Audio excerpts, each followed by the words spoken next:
And now, News 2 Sports Overtime. Heroics at TD Arena, the finish that sent Cougar fans into delirium. And the ultimate example of friendship, how Cooper and Kingsley have changed the paths of each other's lives. Good evening, everyone. Welcome to News 2 Sports Overtime. I'm Logan Reever. While it's easy to sit on your couch binge-watching Netflix, or even this show for that matter, it never hurts to get out and about. And on Friday night at TD Arena, the Cougs gave you something worth stepping out for. It is our leadoff. And now, OT's The Leadoff. There's a reason people say everybody is working for the weekend. No, it's not just your crazy aunt from the 80s. People do really say that. It's mainly because of the hype of Friday. So much potential, so many options. But I'll tell you what, if you get to witness a home buzzer beater to kick off your weekend, you might as well just stay in on Saturday and Sunday because you aren't going to top it. College of Charleston looking to make it 8 wins in a row as they welcomed in Coastal Carolina. It's 2018. If you don't have a cool handshake, you're basically irrelevant. Hold on, bring this one back. We got dudes doing hairspray now. Well, I'll tell you what, Coastal wasn't worried about their looks because they came out slamming and yelling while doing it. Amadou Bamba shows off on this occasion. This one had a flurry of finesse and power. Jarrell Brantley over to Zepp Jasper, who lets it fly like Casper. Dr. Seuss is taking over here in the late night. Marquise Pointer drives in and kicks it out to Grant Riller. No good, but he's got Nick Harris camping out, and he puts it back in. More effort from the tower. Another second chance board gets it over to Brantley. Pay attention, folks. This is what we call foreshadowing. I don't know if you can tell, but Brantley looks like he pulls trailers in his free time, so trying anything on him is a questionable mistake. The SWAT gets you a big man with handles. Over to Pointer, who gets the runner to go. More Cougar defense now. Riller, he's going to get the theft, and he's so mad, he slams his own face on the rim when he's throwing it down. But he'd be okay, actually more than okay, because now he's just firing missiles. Brantley with the punch. How about this kid? So all around, we go back to Riller one more time to the basket, and one. He's just taking a beating, but he watches Rocky. He knows what to do. This time around, he finds Jalen McManus, and although you see a lot of good from this highlight, Coastal was as well. You take a look at the three-point bomb on the shot here. They found themselves up by one with just seconds to go. Cougars trying for the game as the clock is winding down. Jasper over to Brantley. He's going to get it from the bottoms. How about that for a nightcap? A thriller at TD. And the Cougs head into Christmas break winners of 8 in a row and 22 straight at home. I mean, honestly, this guy right here made it really easy for me. All I had to do was step in and shoot it. I mean, he took all the pressure. He beat the press on his own. You know, he got down, made the right read, and that's a hell of a pass from a freshman. I just knew I could take my time. I knew if I can drive and kick, you know, we work on that every day in practice. Coach Rent call it POP, you know. So I just knew I could get to the basket, and I was looking for the shooters, you know, drive and kick. That's all I knew. Really hard-fought game, but, you know, I think some games are going to be hard-fought like that. You can't win every game by 10 or 12 points or 15, or sometimes you got to win in overtime. Sometimes you got to win in double overtime. Sometimes you got to hit a shot at the buzzer. And then sometimes you just come up a little short. So just happy that we came out on the right side of it. Clemson and USC, Brad Brownell and Frank Martin chatting about who wore the more unique suit jacket. Marquise Reed, his first game back after missing 3 with a knee injury. All right, well, enough talk. Let's test this baby out. From the corner, he's going to pull, gets all 3 of those. The smile afterwards, that's a good sign of how it feels. Gamecocks with the ball now. Chris Silva, he's going to thread the needle into Evan Hinson with the slam and harm on top of it. We saw the Silva passing. Now it's time for a little bit of the finishing. He got the body flying around there like a feather, and he still finds a way to put it home. And one. He's a loud man. You don't want to take naps around him, but it's time for the silencer. John Newman III with a throwdown that will make you forget about 1 and 2. Elevation, get another load of this poster. He quiets down Silva on this occasion. My, oh my, whole bench can't get enough of it as well. Gamecocks would trail by double digits in the second half, but they would claw their way back. Off and running, and it's Keyshawn Bryant who just adds to his season of highlight reel plays, trying to will a full-fledged comeback, but it would be the return of the Reed in the end. ISO with the finish over Hassani Gravett. He would finish with 20. Clemson beats their arch rival 78-68. Afterwards, Clemson talked about having Reed back, and SC tries to figure out this bad start. Marquise is just another guy that's been through it all, and so he knows our system. We can make adjustments quickly, and he can You know, we can tweak something because of the way South Carolina's playing if we need to. And then I think he just gives confidence to the other players. I'm really excited about where we're at and where we're headed. The problem is it's not fun when you lose and you got to sit here and answer questions after losses.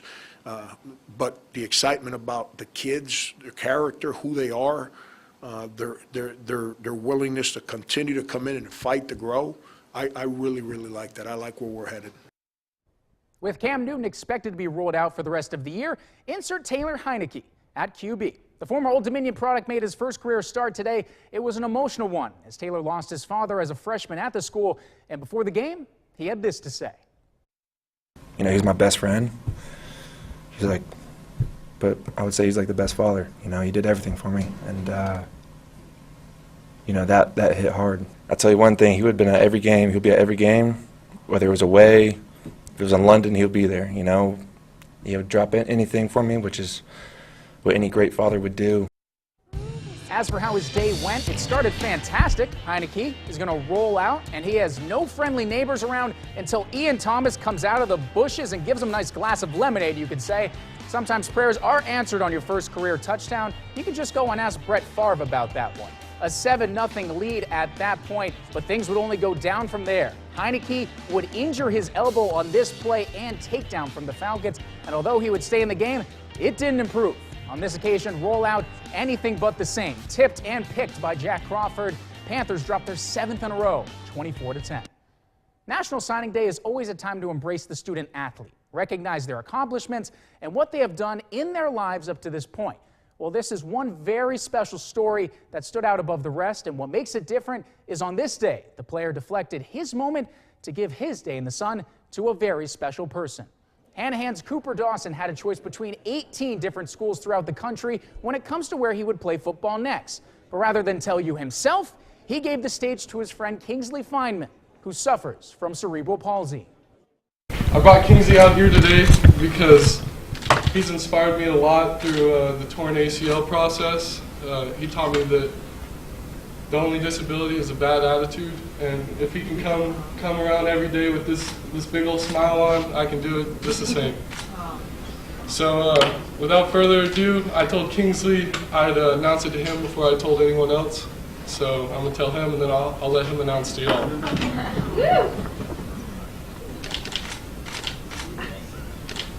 He's going to Syracuse.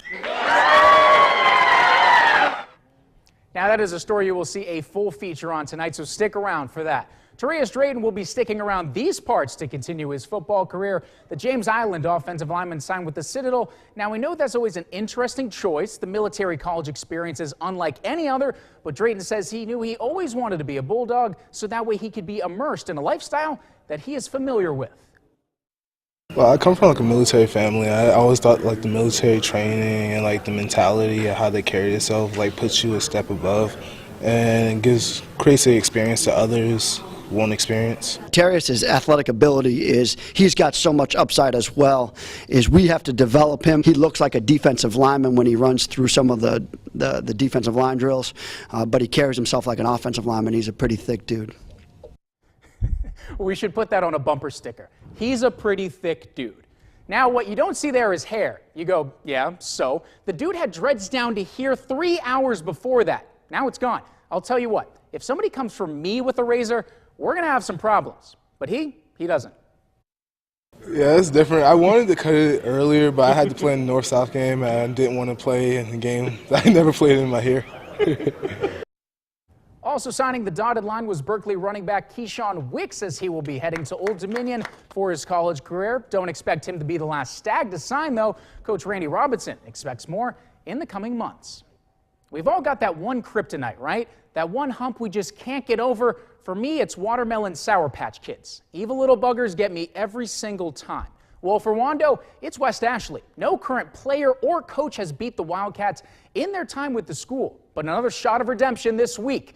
Let's get this place going. Wando fired up to try to end the streak in enemy territory. Meanwhile, the Wildcats are shoving each other around like madmen. Don't worry, they're smiling in there. Right off the tip, Warriors working it around, and the head fake is undefeated. Drew Coleman buries the J, and when he isn't flashing 80-yard TD runs, he's sinking trays. The Bo Jackson of West Ashley, Kenyatta Jenkins from downtown. The boys in red now. Sam Layden, the miss, but Malik Brown with the calves of a wildebeest. He gets way up there to put it back in, but enough small talk. Time for you to get a whole bunch of Marlon Hill here. First, we start with the swat, then loose ball, scooped up, and even The Rock is jealous of that pull-up. Now on the drive. In my notes here, I don't see how much he squats, but let's just go with 1,000. Sounds about right. Just bullying his way to the cup, and then one more time to show you it wasn't a fluke. Truly just a bruiser when it comes to his finishes, as you see him getting in the lane and finishing off one more time. Now this play is the whole night wrapped into one sequence. First, a Jenkins miss, and then they proceed to get us about as many chances as a persuasive boyfriend. After 5 shots, it is finally Devin Ramsey who puts it home. West Ashley would continue the streak in blowout fashion, 72-46. Wando still looking to turn down the watermelon candies. Another game this week, Cane Bay and Ashley Ridge. The Cobras got some furrows going, so I figured let's get some funk music in there. Jamal Edmondson lining up for fur.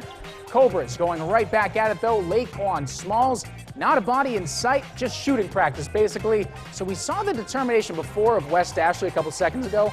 These teams, man, and particularly some of these kids, they do not give up on any plays. Umar Williams just keeps sticking with it. And I mean keeps sticking with it. Finally, we'll get it to go after many shots. Now the offense afterwards is moving beautifully. Swamp Fox is sharing the wealth. I'll tell you what, this Hampton Summerhill has a little fight in him. Chip on his shoulder kind of guy. I like it. Now it's time for the play of the game. It is going to be an air ball that leads to an outlet. And Nathaniel Sessions says, sit down, everybody. Class is now in sessions. The throwdown. We're not going to get it twisted, though. It was all Foxes in the second half. Edmondson with the rejection, and Somerville would go on to do the rest with the dangerous hoop. Give me a yell or something, too, in there after the and one. Ashley Ridge, their winners, 78-45. Life lesson, you can never have too much Gatorade. CSU downing some electrolytes and hoping to do the same with JWU. Early on, Christian Keeling to the corner. All 3 of those for Nate Lewis. It's the gold unis, I'm telling you. This time no good, but Travis McConico is his pal. He helps him out with the board. To Keeling, who fights at home. More working around for the Bucks until it's Keeling. He's going to go so fast he loses the camera and takes a body with him. The thunderous throwdown. Bucks roll 86-61. Now the boys get a little bit of a break here. Coach Radeboss says, thank goodness. We were beat up. Christian's got a hole in his leg. Flanders is out. Didi's hurt. His back hurts. Ty sprained his ankle tonight. Duncan is coming off a concussion and was a game-time decision. We are beat up, and we are physically, emotionally, and mentally exhausted. And so this break couldn't come at a better time for us. Speaking of beat up, my voice is taking a toll.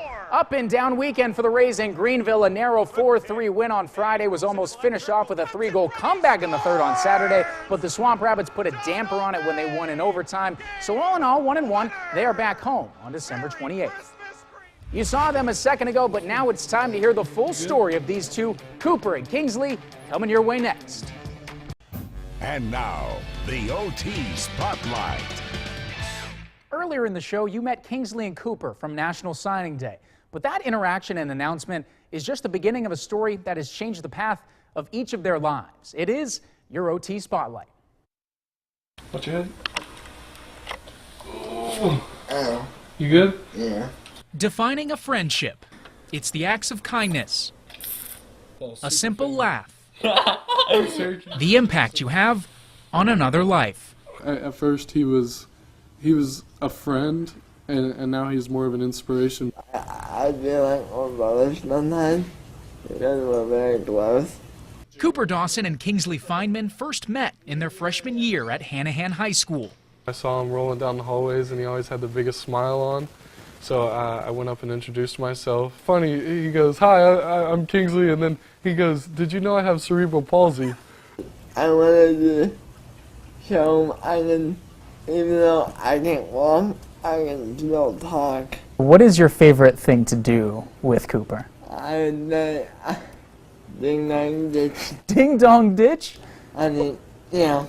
Why is that? Because I like to knock on people's doors. So we knock on the door and run, and Kingsley's just sitting there. And you just leave him? Yeah, I left him, and we're peeking over the corner of the stairs, and our friend opens the door. He goes, "Kingsley, what are you doing here?" And Kingsley goes, "Surprise!" Their bond received national attention on signing day when Cooper allowed Kingsley to announce his decision for him. He's going to Syracuse. How did it make you feel that his decision, he allowed you to tell the world? It just made me feel like, even though I have trouble holding, I just wanted to show other people I can do anything I put my mind to. The two will have to say goodbye for now, as Cooper makes his way up north to play for the Orange. But he says the everyday attitude and love that Kingsley has for life will always stay with him. I've never seen Kingsley in a different mood than he is every single day, which is this right here. You know, you can whisper a joke to him or just smile at him, and he's always going to be happy. How do you define a friendship? Sometimes it's making someone feel like they're not different at all. I think about Cuba every single day.